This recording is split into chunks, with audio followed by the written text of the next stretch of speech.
The big Diesel surveyed the shed. "Not bad," he said. "I've seen worse. At least you're all clean." The engines gaped. "It's not your fault," he went on, "but you're all out of date. Your controller isn't scrappy. Get engines like me.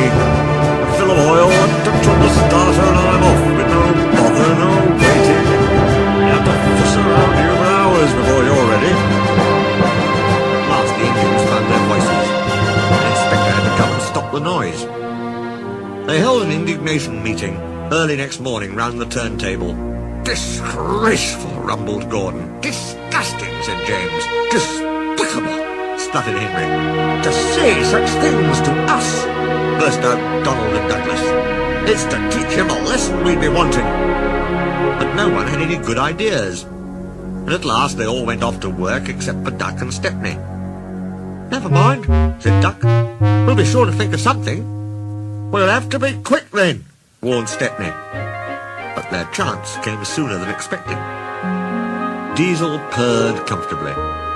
He was being warmed up well before time. An inspector watched a fitter making adjustments. The wind tugged at the inspector's hat. The fitter replaced the air intake cover. "OK, mate," he said. Diesel saw his coaches waiting at the platform.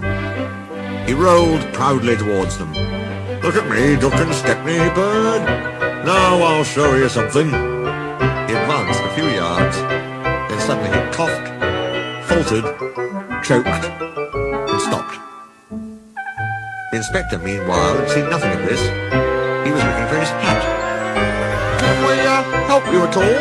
asked Duck and Stepney sweetly. Diesel seethed with baffled fury as they pushed him back to the shed. "My hat!" exclaimed the inspector as the cavalcade went by. "Bother your hat," said the Fat Controller crossly.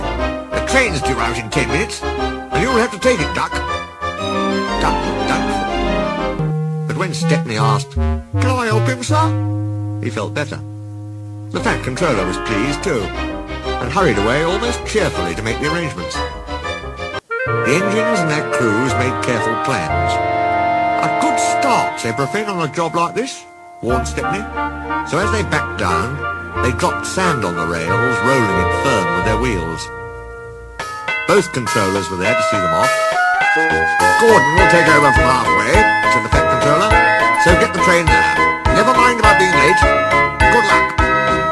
"Don't worry, sirs," smiled Stepney. "We'll get there, and be early too."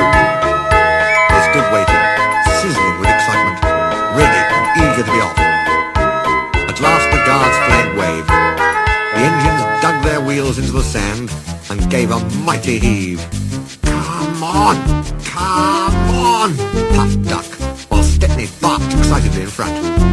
Moving carefully over the points, they reached the open line. "Now for a sprint!" puffed Stepney.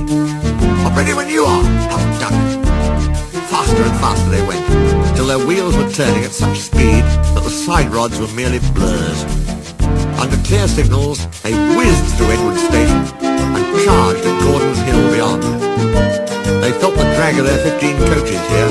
It was hard work, but once over the top, the last 10 miles were plain running, and they swept into the big station in fine style. "Hello," said Gordon. "You're early. That's one in the headlamp for old Diesel." "Have you heard the latest?" he chuckled. Diesel had sucked the inspector's hat into his air pipe. That's why he broke down. James says he's sick as boiler sludge and sulking in the shed. "Out of date, are we?" Ho, ho, ho! And still laughing, Gordon puffed away. Everyone was sad next day when Stepney had to go. All the engines who could came to see him off. The Fat Controller made a speech, and so did Stepney's controller.